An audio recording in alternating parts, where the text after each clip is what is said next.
Olá, caríssimos irmãos, eu sou o Leandro Cajado e você está no canal Acese Catequese. Muito bom ter você por aqui. Não se esqueça de se inscrever no canal se você ainda não está inscrito e curtir esse vídeo. Peço que, se necessário também, se você conhece algum irmão, indique o canal, compartilhe aí, vamos espalhar o bem. Pois muito bem, nós estávamos falando e estamos falando dos santos. E eu falei, você já leu a história de algum deles? Então até indiquei vídeos aqui do canal para você ver lá os 366 santos e escolher um. Mas tem uma outra coisa muito importante. Os santos não escreveram apenas tratados teológicos. Eu até brinquei aqui, do Confissões, que é um tratado mais filosófico até. Ele tem um pouco de teologia, mas ele tem também muito de filosofia. Ele é um livro filosófico. Ele, na realidade, é uma autobiografia. É uma autobiografia. Também até brinquei da Suma Teológica. E é lógico que eu indico, quem quer entender melhor a fé, compreender melhor as coisas, lê o livro desses homens, são gigantes. Mas hoje eu queria indicar uma outra coisa. Eu não estou aqui para dizer que você não tem que ler o livro, sei lá, do padre A ou do padre B que lançou aqui, alguma devoção, sei lá, ou que está dando meditações, palavras do dia, sei lá, palavras do Senhor diária, 365 dias em oração com Jesus. Isso é maravilhoso. Se os padres estão oferecendo, se bispos, tem bispo que escreve livro também de espiritualidade. Às vezes muitos não têm tempo, mas alguns escrevem. E, ok, não é o problema. Mas eu queria sugerir a você que você começasse a buscar a espiritualidade cristã, a fé católica a partir dos santos. Lembra que eu contei falando de que se você entra na Apple, eles vão indicar para você o quê? Conhecer a história dos fundadores para você estar integrado à identidade da empresa. Para você estar integrado à identidade da igreja, além de conhecer Jesus, você precisa conhecer aqueles que se integraram totalmente à pessoa de Jesus. De tal modo que eles podem dizer como São Paulo disse, já não sou eu quem vive, é Cristo que vive em mim. Ok. Eles escreveram não apenas livros para explicar quem é Jesus, para explicar quem é Nossa Senhora, para explicar sobre alguma questão teológico-filosófica. Não. Eles trouxeram métodos de oração e meditações que você pode fazer. Então, muita gente, eu indico fortemente que você leia livros de espiritualidade cristã escrita pelos santos. Mesmo que ainda não seja um santo. Por exemplo, quem escreveu A Imitação de Cristo, a princípio eu lembro que eu tinha o livro há umas décadas atrás e ninguém sabia quem tinha escrito. E hoje o pessoal fala que foi Tomás de Kempis.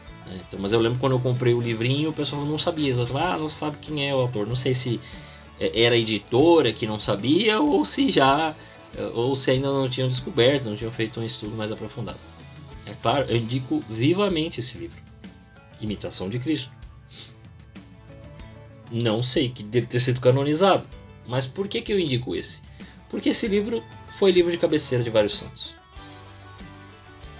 Então, não se trata de ler sobre espiritualidade para entender como é que as coisas são, entendeu? Estou aqui dizendo, leia aquele livro porque ele vai explicar para você como é que é a vida espiritual. Não é isso.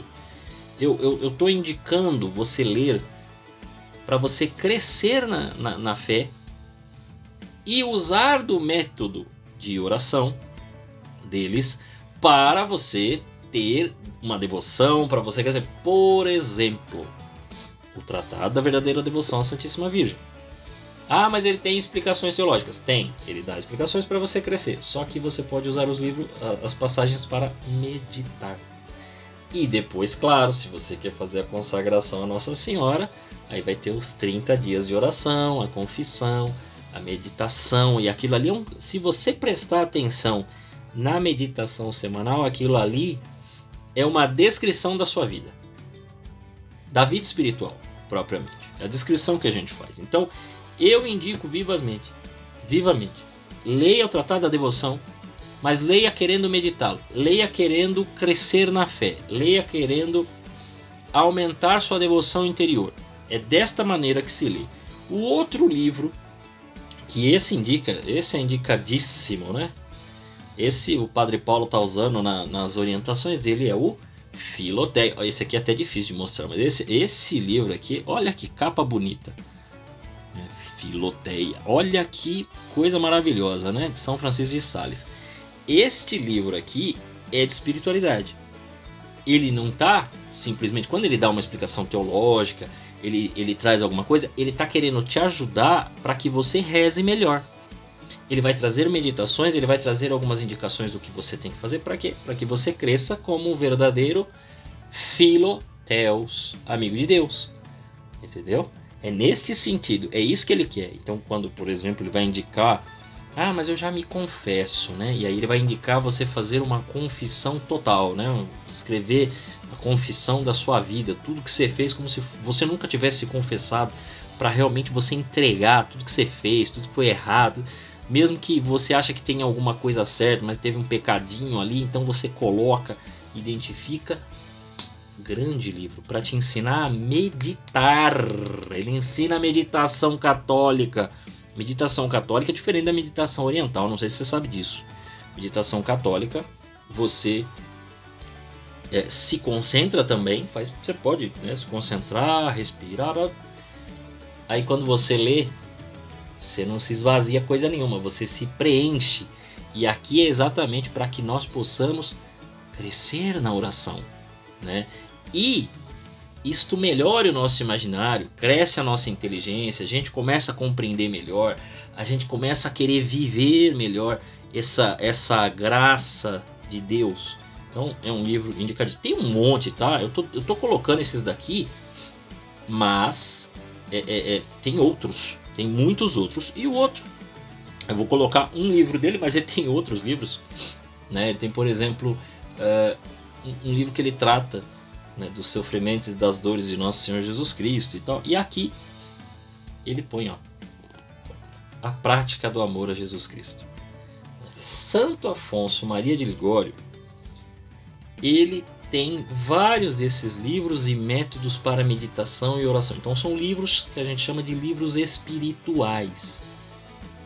Livros espirituais por quê? Porque você lê, você medita, você reza junto, você aprende um novo método pedagógico, né? Muita gente questiona sobre oração e reza, né? Mas será que não deveríamos ter uma oração inspirada? Bom, a oração vai ser inspirada se você tem imaginário, meu querido. Se você não sabe do que você está falando, mas eu li, mas você não sabe exatamente do que você está falando, talvez não vai nem te fazer muito bem. Então você precisa, além de ler a Sagrada Escritura, e eu indico que você leia e faça, mas você precisa saber como é que eu vou meditar a Sagrada Escritura. Bom, eu tenho aqui vídeo, né, você encontra aí, tem um playlist sobre, né, Bíblia Sagrada, e tem lá, você vai aprender a fazer a Lectio Divina, a meditação, né, da leitura, oração, leitura orante da Bíblia. Então eu indico, faça. Mas indico também que você leia esses livros, porque estes santos, quando eles vão, por exemplo, fazer meditação da cruz de Cristo, vão meditar alguma passagem de Jesus, Jesus os inspirou também. Então, eles trazem elementos que às vezes o nosso imaginário não alcança. Às vezes o tempo que a gente dedica é pouco e o deles é muito, é grande. Então isso expande o nosso entendimento. Isso faz nós crescermos e a gente se torna amigo desse santo, mesmo sem conhecê-lo. A gente ganha esse amigo que agora está nos ensinando como amar mais aquele que é o amado, o nosso Senhor. Então, indico a vocês novamente, procurem livros de espiritualidade cristã escrita pelos santos, Ou esses livros, como por exemplo que eu indiquei, A Imitação de Cristo, que são aqueles que todo mundo se pergunta, quais são os grandes livros da tradição cristã, da espiritualidade cristã? As pessoas já falam. Por exemplo, A Imitação de Cristo. E esses outros que têm esses autores, como Santo Afonso Maria de Ligório, São Luís Maria Grignion de Montfort, o São Francisco de Sales, que são homens da espiritualidade cristã e que colaboraram para que nós possamos ter métodos de oração, possamos cumprir, né, o nosso dia a dia e amar mais a Jesus. Então eles estão nos ensinando essa pedagogia, né? Não se preocupe se você não tem, porque eles dizem que eu não oro, eu só rezo, porque eu repito as palavras. É muito melhor repetir as palavras de alguém que é muito mais sábio do que eu do que tentar inventar palavras e parecer um papagaio. Recentemente, o Papa Francisco falou isso na JMJ, né? Que tem gente que na hora que vai rezar, não sei se foi na JMJ ou foi antes, as pessoas não rezam, começam a falar que nem um papagaio e aí não dizem nada. Então não é muito melhor a gente aprender com quem já sabe e tem as palavras certas? Não é melhor crescer, já que eu estou lendo, às vezes eu não consigo ter a meditação correta, e aí quando eu leio um livro de um Santo Afonso, né, quando eu leio lá as homilias, né, que tem um livro só das homilias, das palavras de Santo Antônio, eu cresço muito mais, eu consigo ter um entendimento muito maior da palavra, do que ficar, né, catando milho, né, procuro um aqui, né, fica parecendo aquelas pessoas que não sabem digitar no computador e ficam com um dedinho só. Tem uma oportunidade aí, você tentando atravessar um local para chegar no outro, dando picada no mato, né, com um facão, e passando e correndo risco, mete o pé no barro e não sabe se tem uma cobra ali e tal, e de repente, né, tá ali se sofrendo, e do lado tem uma estrada aberta, campo aberto, iluminada, um negócio maravilhoso, um tapete para ir para o mesmo lugar que você vai. Para que tu vai ficar sofrendo ali? Se já tem uma estrada, se alguém já traçou esse caminho, por que eu e você tem que continuar fazendo de conta que não tem nada? Tá tudo, né, meio confuso, meio escuro, não dá para ver nada. Mas dá, o caminho tá aberto aqui, eu dei 3, tem um monte, tem inúmeras, milhares de indicações aí que podem ser dadas. Vai atrás, faça a sua parte, corre atrás. E a todos vocês, que Deus os guarde.